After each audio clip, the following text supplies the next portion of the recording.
प्रिय विद्यार्थी सभी को जय श्री राधे कृष्णा। जैसा कि आप जानते हैं, मैं अपने चैनल दिव्यांशी क्लासेस 9698 पर आपको लगातार हाई स्कूल गणित और इंटर गणित की महत्वपूर्ण प्रश्नों की जो बोर्ड परीक्षा हेतु श्रृंखला उपलब्ध करा रहा हूं। तो आइए उस कड़ी में आज इंटर भौतिक विज्ञान का मॉडल पेपर जो मेरे मतलब मन में लगा कि ये क्वेश्चन बच्चों को जरूर बता देना चाहिए, तो मैं अपने चैनल के माध्यम से संभावित प्रश्नों की एक श्रृंखला आपको आज नोट कराने जा रहा हूं। तो आप भौतिक विज्ञान कक्षा 12 की कुछ महत्वपूर्ण प्रश्नों की श्रृंखला की वीडियो को देखेंगे। आप अब उसको आप चाहें तो स्क्रीनशॉट देख लें या वीडियो को बाज करके देख लें। महत्वपूर्ण प्रश्नों की श्रृंखला, आइए चलते हैं महत्वपूर्ण प्रश्नों के ओर। भौतिक विज्ञान का है, कक्षा 12 इंटरमीडिएट। तो पहला मैंने कुछ क्वेश्चन लिखे हैं। जैसे पहला क्वेश्चन है, एक कूलाम में कितने इलेक्ट्रॉन होते हैं?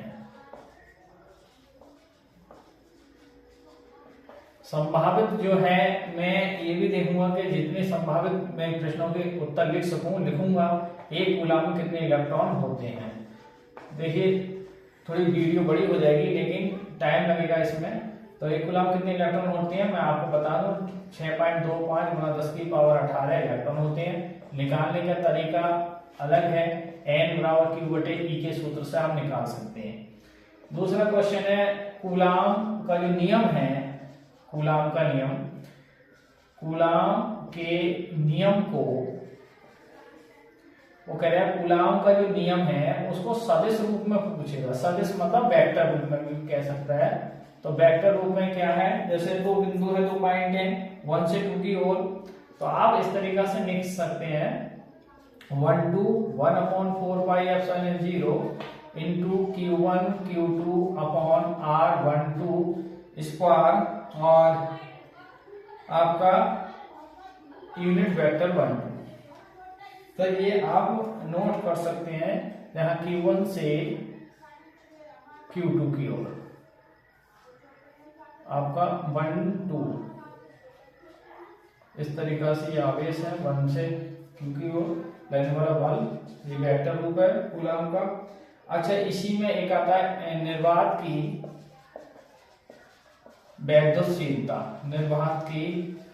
वैद्युतशीलता, इसका बहुत मात्रक पूछेगा। निर्वात की मात्रक पूछता है, इसका मैं आपको बताऊं अंकित क्वेश्चन जो बोर्ड परीक्षा का पेपर है उसमें पीछे अंकित क्वेश्चन होंगे, उसमें इसका मान भी जिक्र होता है, इसका मात्रक।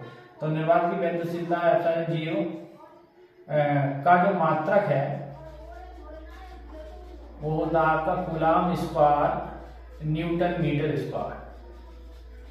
ठीक है, तो ये अब इसमें कभी आ जाता है निर्वात की और माध्यम की वैद्युतशीलता में संबंध। तो K∈0, जहाँ K परावैद्युतांक कोई माध्यम का परावैद्युतांक है। अच्छा, इसमें एक वैद्युत क्षेत्र की तीव्रता है। पार्ट 1 से चल रहा है वैद्युत क्षेत्र की तीव्रता। तो वैद्युत क्षेत्र की तीव्रता की परिभाषा याद है, बढ़िया बात है। नहीं है तो आप इस तरीका से लिख सकते हैं, E = F/Q और मात्रक होता है न्यूटन प्रति कूलाम। और ये कहते हैं एक सदिश राशि है। ठीक है। अच्छा, कभी आ जाता है F तथा Fm में संबंध। तो एक प्रकार से ये होगा F = KFm, या फिर आप लिख सकते हैं K = F/Fm, जहां F माध्यम का दो बिंदु आवेश के बीच लगने वाला बल है, F जो है वो निर्वात में रखे आवेश है तो उनके बीच लगने वाला बल है, K उस माध्यम का परावैद्युतांक है जिसमें ये सिस्टम रखा है। अच्छा, इसके बाद वैद्युत द्विध्रुव आघूर्ण की परिभाषा। वैद्युत द्विध्रुव जो आघूर्ण होता है P = Q/2L, यानी किसी एक आवेश और दोनों आवेशों के बीच की दूरी के गुणनफल को वैद्युत द्विध्रुव आघूर्ण कहते हैं। इसका मात्रक जो है वो कूलाम मीटर होता है, विमा LTA होती है, एक सदिश राशि है ये। ठीक है। कूलाम का नियम क्या है, दो स्थिर बिंदु आवेश के बीच लगने वाला आकर्षण अथवा प्रतिकर्षण बल उन आवेशों की मात्रा के गुणनफल के अनुक्रमानुपाती तथा बीच की दूरी के वर्ग के व्युत्क्रमानुपाती होता है, यानी F बराबर 1/4πε0 into Q1 Q2 upon R square. ठीक है, तो ये आप देख सकते हैं। इसमें अभी पार्ट 1 में ही चल रहे हैं। अच्छा, इसमें वैद्युत आगमन हो गया। एक आपका अक्षीय निरक्षीय स्थिति में वैद्युत क्षेत्र की तीव्रता आ सकती है। तो अक्षीय में आप जानते हैं, अक्षीय में क्या होती है, वैद्युत क्षेत्र की तीव्रता E बराबर, मैं केवल शो कर रहा हूं, आप अगर पढ़ा है आपने तो आप नोट कर सकते हैं इसको ढंग से। ये होती है 2p/r3, और निरक्षीय में जो होती है E बराबर 1/4πε0 इंटू p/r3। बस इतना ही अंतर है, ध्यान रखना। अक्षीय निरक्षीय में एक इसी में है, ये A पार्ट इसका B पार्ट। अब इसमें एक आपकी जो है वो एक समान वैद्युत क्षेत्र में स्थित वैद्युत द्विध्रुव पर लगने वाला वलागुण टॉ बराबर क्या होता है, P sin थीटा। ठीक है, ये मात्रक इसका न्यूटन मीटर। तो ये अगर आप कर लेंगे, इसके आगे हम चलेंगे तो वैद्युत फ्लक्स की परिभाषा है। वैद्युत फ्लक्स की परिभाषा, वैद्युत फ्लक्स की परिभाषा याद है, बढ़िया बात नहीं है। तो आप इस तरीका से वैद्युत क्षेत्र की तीव्रता E और सदिश A के अदिश गुणनफल को वैद्युत फ्लक्स कहते हैं। तो इसको अब यदि इन दोनों के बीच कोण थीटा है तो EA cos थीटा। मात्रक वोल्टमीटर या इसका मात्रक दो होते हैं, या न्यूटन मीटर स्क्वायर प्रति कूलम। ठीक है, तो ये आगे बढ़े हम, अभी पार्ट 2 में है। ये आप नोट कर सकते हैं, स्क्रीनशॉट ले सकते हो। मॉडल पेपर चल रहा है, पहला है कूलम में। एक कूलम कितने इलेक्ट्रॉन होते हैं, कूलम का नियम सबसे शुरू वैद्युत क्षेत्र की तीव्रता का। ठीक है, अब वैद्युत क्षेत्र की तीव्रता E बराबर F अपॉन वैद्युत क्षेत्र में स्थित किसी एकांक आवेश पर लगने वाले बल को ही वैद्युत क्षेत्र की तीव्रता कहते हैं। F में संबंध आ गया, वैद्युत द्विध्रुव आगमन का बहुत परिभाषा आ जाती है, आप देख सकते हैं। ये अक्षीय निरक्षीय स्थिति का आर्टिकल है, पूरा आर्टिकल करेंगे तो टाइम लगेगा थोड़ा। फिलहाल में मैं आपको शो कर रहा हूँ, जो क्वेश्चन इंपोर्टेंट है वो जो मेरे हिसाब से जो मुझे लगते हैं वो मैं आपको नोट करा रहा हूँ, आप ये देख सकते हैं। इसके बाद गॉस की फिल्में हैं, बहुत ज्यादा इंपोर्टेंट है। गॉस या गॉस का नियम है, गॉस की फिल्में बात दी गई है। नियम करके भी आपसे पूछ सकता है, क्या है किसी बंद पृष्ठ से निर्गत वैद्युत फ्लक्स उस पृष्ठ द्वारा परिबद्ध कुल आवेश Q का 1/ε0 गुना होता है, यानी Q अपॉन। ये मैथमेटिकल लाइन है, गणितीय रूप यदि गॉस फिल्म में पूछता है तो फाई बराबर इस तरीका से आप लिख सकते हैं। और फिर इसका डेरिवेशन है गॉस की फिल्म का। ठीक है, एक है अनंत लंबाई के एक समान आवेशित वैद्युत आपका वैद्युत क्षेत्र में स्थित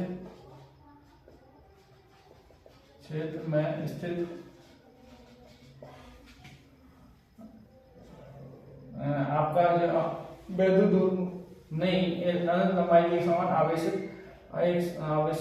वैद्युत क्षेत्र की जो वैद्युत क्षेत्र में स्थित गॉस की जो आपकी जो फिल्में हैं, एक मिनट, गॉस की जो फिल्में हैं उसके अनुप्रयोग है, गॉस की फिल्में के अनुप्रयोग, गॉस की फिल्में के जो अनुप्रयोग हैं आपके,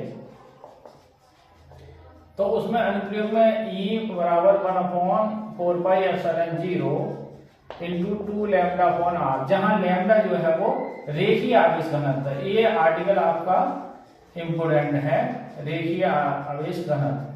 देखिए जो मौखिक याद है लगभग मुझे मैं बता रहा हूं, आप नोट करते हैं। अच्छा, अब हम आगे बढ़ते हैं। यदि तो आप इसमें जो चैप्टर तीसरा है वैद्युत, तो वैद्युत विभव की परिभाषा याद होनी चाहिए हमें।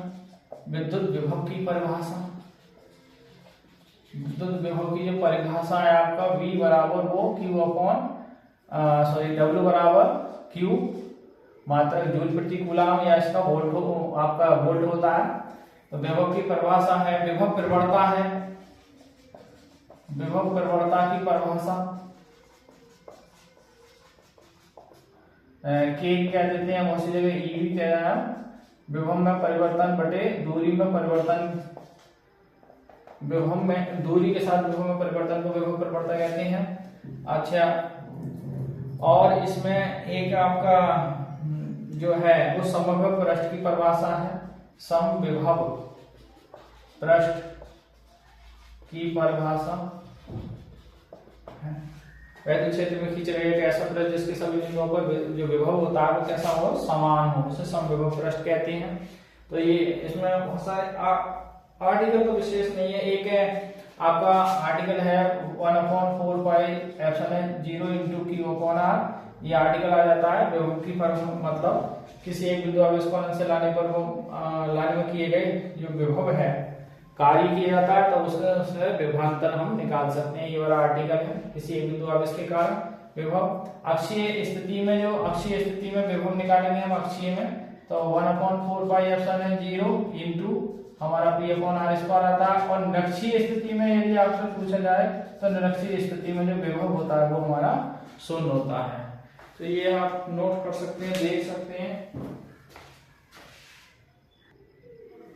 आइए देखिए, वीडियो थोड़ा बड़ा हो जाएगा तो आज की वीडियो में ये पूरी फिजिक्स कवर नहीं हो पाएगी, तो मैं कल की एक नेक्स्ट वीडियो और बना कर आपको दूंगा। तो जहां तक कवर हो जाएगी मैं देख रहा हूं प्रयास करके। देखिए अगला एक क्वेश्चन है आवेशित आता है बहुत आवेशित संधारित्र की वैद्युत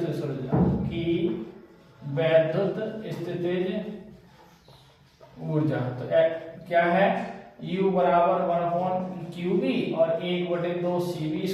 न्यूमेरिकल आता है इस पे Q²/C ये आती है। अच्छा एक है समांतर प्लेट संधारित्र, बहुत इंपोर्टेंट है ये। समांतर प्लेट संधारित्र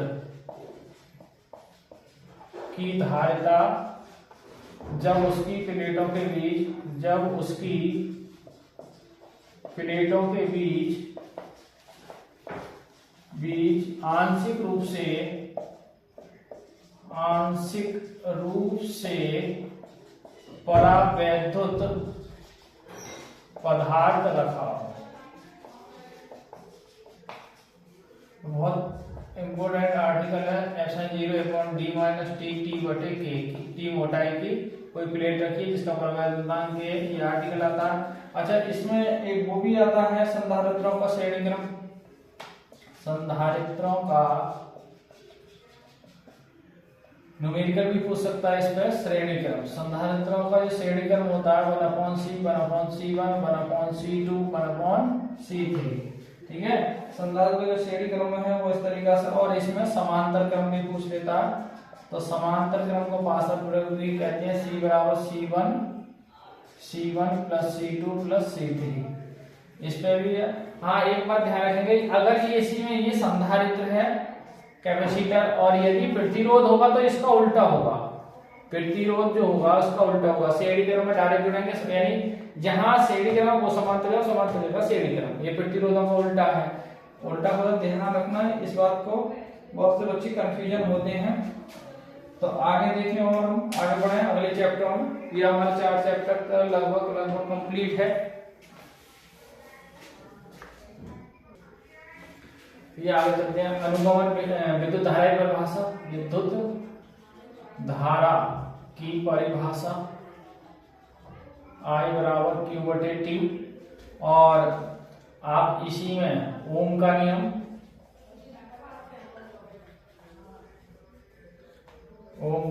है आपका V/I बराबर नियतांक। और इसका अनुगमन वेग के आधार पर अनुगमन को कहते हैं अपवाह। वेग के आधार पर ओम के नियम की व्युत्पत्ति।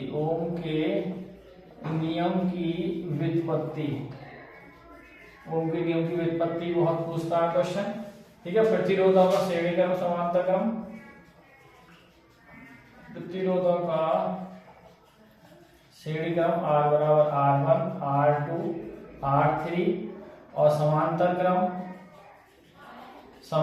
में 1/R 1/R1 + 1/R2 + 1/R3। अब विशेष प्रतिरोध का जो मात्रक होता है वो ओम मीटर होता है। विशेष प्रतिरोध तो आपका क्या हो जाएगा, ρ बराबर R A/L होता है। तो इसका विशेष चालकता है। धारा घनत्व की परिभाषा, धारा घनत्व की परिभाषा बहुत पूछता है क्वेश्चन, परिभाषा बताइए। J बराबर J से I/A।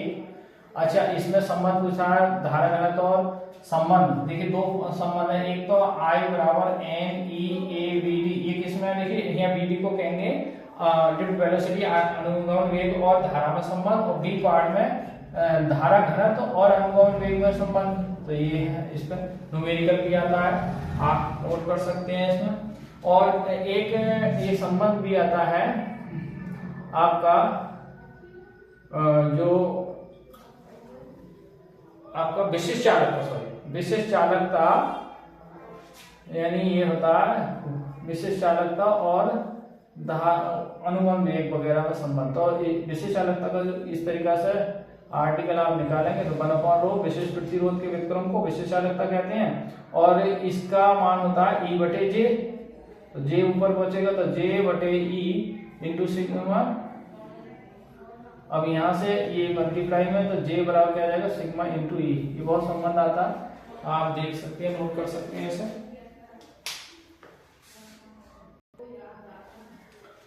तो अगला है इसी में बीड स्टोन सेतु है, बीड स्टोन